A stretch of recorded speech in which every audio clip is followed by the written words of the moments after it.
Juniper Mead. By popular request. So, Juniper Mead, a lot of people have been asking for it for a couple of years, and we're sorry that it took us so long to get to it, but here's why. I just thought it was kind of simplistic. So, the real reason is one of us likes gin, the other one doesn't. So, Yeah, but here's the thing. It's not supposed to taste like gin, even No. though people say it does. It's not supposed to.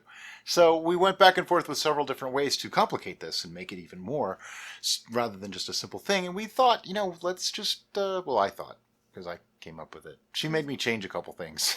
So this is simpler than what I was going to do, but more complicated than what some of you had asked us to do. Basically, we're going to use a little higher of a alcohol content for this one, and we're just going to spice it up just a little bit. So it's not super complex. This is really probably an easy mead for the average person to get started into, and we're going to go from there. So the first thing we started out with was what flavor profile could we add to this that might make it more attractive to Brian? And as you can tell by our recent traditionals, Brian is really enjoying the spiced orange combo for his mead profile. So we added clove and orange to this juniper mead. Well, actually, we didn't add it yet. We're getting ready to. Then we also thought, maybe now is a good time to do some math. So Brian did that. Okay. What I want to start doing with some of our brews is give you a little bit more insight into how we arrived at what we got rather than just saying, oh, well, we ended up here. So for instance, I want to have a target gravity for this one. My target gravity is 1.125. Now, why am I saying 1.125? It's because we're going to be using lalvin EC1118 yeast. And you might say, you never use that. Why are you using that? Well, here's why. I have like 8 or 9 packets of it. I want to use it up. Unfortunately, I think about it all the time and I say to myself, well, 1 or 2 packets is nice to have as a rescue just in case. But other than that, I really can't justify a good reason to put this into a brew. No, I don't hate it. Yes, it works really well, but I just can't justify it. 18% is just too high. I like things a little sweet, so it makes things more complicated. But today, I'm going to use a whole packet of this. We're going to add some yeast hulls, and we're not adding a lot of other stuff. Yes, I know juniper berries can be a little bit of an antibiotic, and the 1 clove I'm putting in could be a little bit too. But that's why I'm undercutting the 18%. That 1.125 initial gravity shouldn't go to 18%. It should give us some leeway so that it'll go dry. We can back sweeten and get it exactly the way we want it. Sounds like a plan, right? So to get started, 1 clove. Just 1. Why? Because they're potent. And yeah, I didn't want to put too much clove in there. I didn't want the clove to take over. I wanted it to be a little bit of an undertone to go along with the piney astringency of the juniper berries. I looked around at recipes that used dried juniper berries, and I found kind of a variance. People used between 2 and 4 ounces in a 5-gallon batch. Well, I'm not making a 5-gallon batch. I'm making a 1-gallon batch. Because of the aforementioned lack of like for gin, I don't want too much of this. So I'm going to use 1 ounce because I figured the 2 ounces over 5 gallons would be 0.4 and 4 ounces over 5 gallons would be 0.8. So that's between 0.4 and 0.8. So, if it's worth doing, it's worth overdoing. So I'm going to use a whole ounce. And how many grams is an ounce? 28. I measured it in grams, but I said ounces. Okay, so next I want to measure out the honey, and as I said, I'm going to use 3.5 pounds. I might not have said, but now I'm going to say it. We're using 3.5 pounds of honey. Let me turn this to pounds. There we go. And 3.5 pounds, because as we all know, the gravity of honey adds 0.035 gravity per pound in a gallon of must to our must. So that way, 1.035 times 3 is around 1.125. Due to the fact that we're probably not going to fill this fully to a gallon, I get that number. You want to use a funnel. Trust me. You also want to have someone paying attention to the top of the funnel as well as the scale. So I'm going to be standing up and you won't get to see my face anymore. I'm sorry. I'm going to be watching the scale.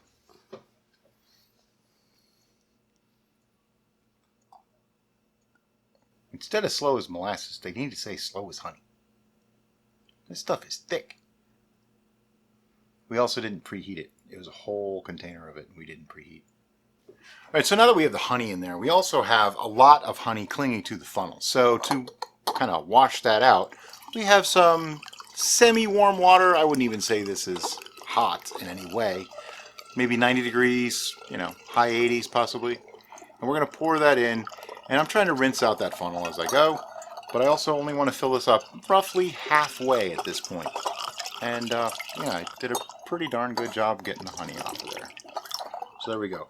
The reason you want to do that is because that honey was part of the weight. So if I don't get it all in there, then I kind of missed out on all that honey, and it won't be in our calculation, and it's just, you know, it's totally wasted. Nobody likes wasted honey. So what I want to use is what I call the thumb saver bung. It's just a solid stopper, okay? And I'm just going to jam it in there and put my thumb over it and shake this up. Wow, that wants to pop back out. Hold it tight and just shake it up real good. This is known as shaking the bejesus out of the mead. Be careful when you let go. That bung will want to fly across the room and spit at you.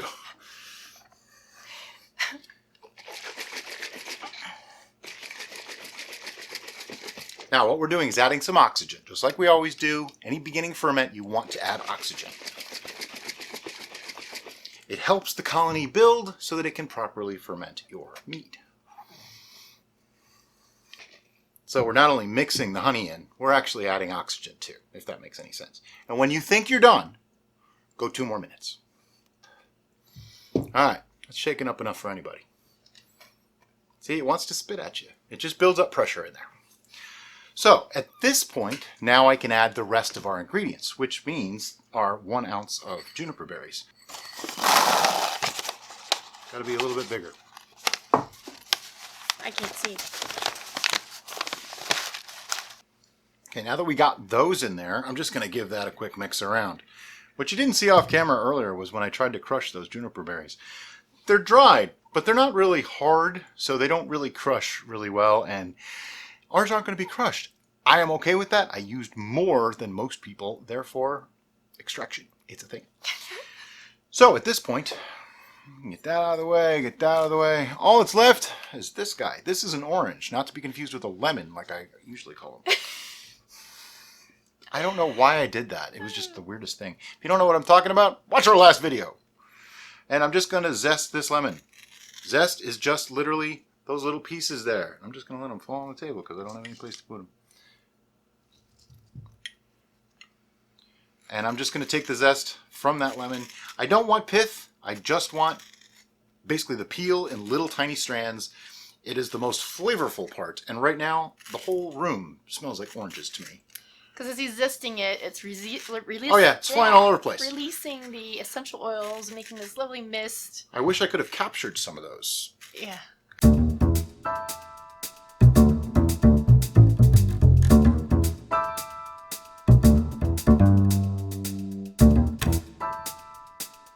Because that's where the flavors are. But anyway, don't need a lot. This is powerful stuff.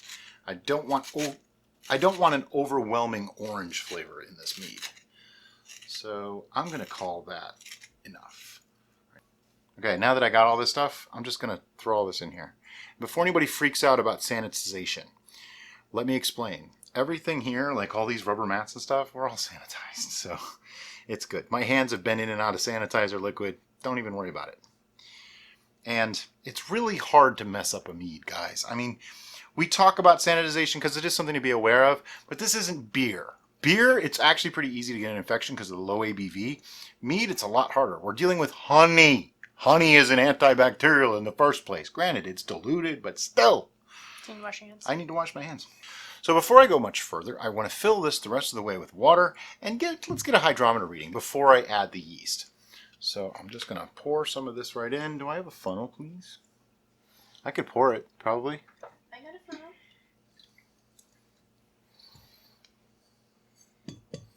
People out there right now are very disappointed that you just got a funnel because they saw that I was going to try to pour this. I saw it in their faces. You did. I did. I saw it. I think that looks like a good spot. Oh, no, I can do more. I can do more. Just do a little more. This is where you decide how greedy you want to be. I'm going to be that greedy.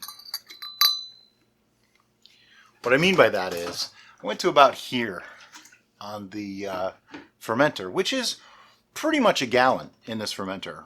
We actually did a video on the measurements of these, and that's about a gallon. Up to here is actually like 1.2 gallons roughly. So there's a lot of foam in there right now. I'm expecting this to be a semi-active fermentation. EC 1118 is pretty strong yeast, and it's only 3.5 pounds. This is probably going to set off pretty strong. Might even need a blow-off tube. So I didn't want to take away too much space so that that foam could, you know. Anyway, what we want to do now is get a reading. Is it just me? Nope, I need to mix this more. Yep. If you look at this, you can see the top part is a little lighter colored than the bottom. That is a common thing. People think, oh, I mixed it, but in reality, it wasn't mixed all that well. Also, sometimes when you add that little bit of water, oh yeah, the heavier, more well, I didn't mix it after adding more yeah. water, so duh. There's your problem.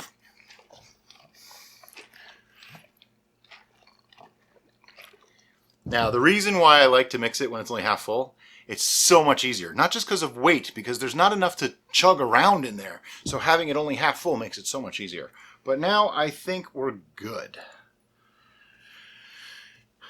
By the way, it smells kind of piney citrusy, like pine salt. I don't know if that's a good thing or not. Just saying, that's what it smells like. Okay. I want to get past those berries. There we go. Remember, target is 1.125. 1.128. Not too shabby. Yeah, it's pretty close. And that's okay, because as we said, we are shooting to go a little higher than this anyway, so not really a problem. By the way, I have no problem pouring this in, because everything here has been sanitized in The red bucket of sanitization! What I mean by that is, if you didn't sanitize this graduated cylinder and the hydrometer, you wouldn't want to pour this back in because it could have something on it that could cause an infection. But we did. You want to sanitize everything. All your tools, everything should be sanitized. We don't say that as much anymore, but we probably should. We need to say it more often, I think. Next, I want to put in something that we've started using a lot recently, and that's some amount of nutrition for the yeast, and that's yeast hulls. Now, you might think, oh, but those berries, well, they have some. I don't think they really have a lot. They probably have a decent amount of nitrogen, in all honesty, which is good for the yeast. And the orange has a little bit, but there's not enough quantity in there to really make up for it. So instead, we're going to add a half a teaspoon of this powder. But no, this is basically just dead yeast, and yeast are cannibals, so they have everything that a growing yeast needs. That said, we're in the process of doing a test between adding yeast hulls and adding nothing to a mead. And the results we're getting are a little interesting. But you'll just have to wait to find out. Spoilers. It'll be a while. It's an ongoing test. We want to show the whole thing at the end, so it's going to be a little while. I need to bung again. You want to go ahead and put the yeast I'm going to do this first, though. Okay, and as I said, I am going to be using a whole packet of lalvin EC 1118. And you might be wondering, but you have this rule about yeast. Yes, I do. And you know what? This is one that I don't really use very often, and I have a lot of. So rather than letting it spoil, and because I want to give this all I can get, I'm using the whole pack. Makes it go way faster. And before someone asks me, can you use a different yeast in this? Yes, of course you can. You just have to remember that the yeast is an integral part of the recipe. So if you change the yeast, you have to adjust your recipe. There's a myriad, or a veritable cornucopia, of different ways that you can set up a mead and change this recipe based on the yeast that you use. Therefore, follow our recipe. Use the yeast we use. It's the easiest way to go if you're just starting out. Now, once you learn past that and you know what to do, it's okay. Change it out. All right, so now that we have everything in there, we have our reading, I'm going to get that thumb saver bung one more time and give this a shake. Why? Because I want to get all that yeast hulls and the yeast mixed through. Is it necessary? No. But it also gives me another chance to get more oxygen in there. Yeast hulls tend to clump, so you really want to make sure you break them up good. Because, I mean, I could do all this and then there'll still be some dry ones in there. It's like, how the heck are you still dry? But there we go. Okay. The shaking action with the berries in there actually broke up a lot of the foam too, which is kind of cool. Today, I'm going to be putting in our silicone bungs. These are super secret magical silicone bungs because they showed up at our P.O. box and we have no idea who sent them.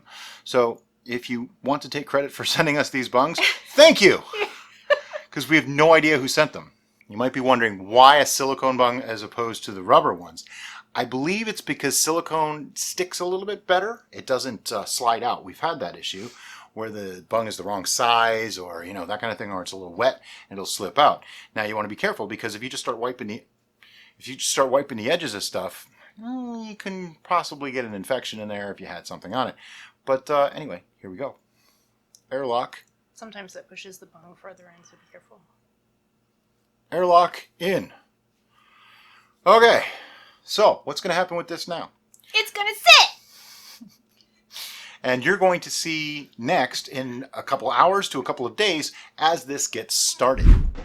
So it's been like an hour, and as you can see, we have bubblage.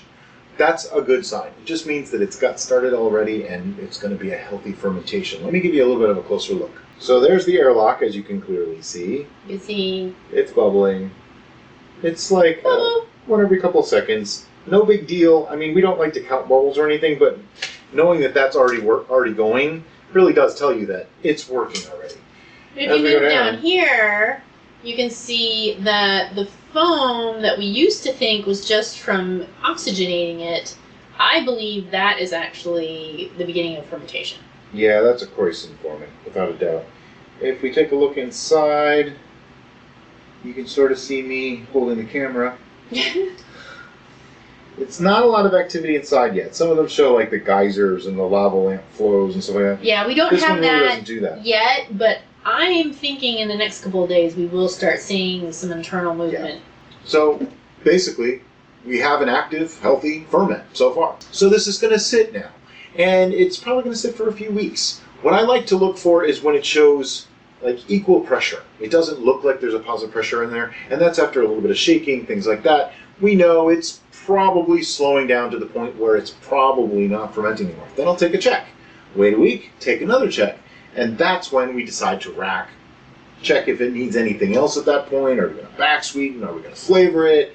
Does it need something else? What are we going to do? But if you like this video, we have about 300 videos on how to make mead, wine, cider, and beer on our channel. Thank you for liking and subscribing. And as always, thanks for watching, guys. Have a great day. Bye-bye.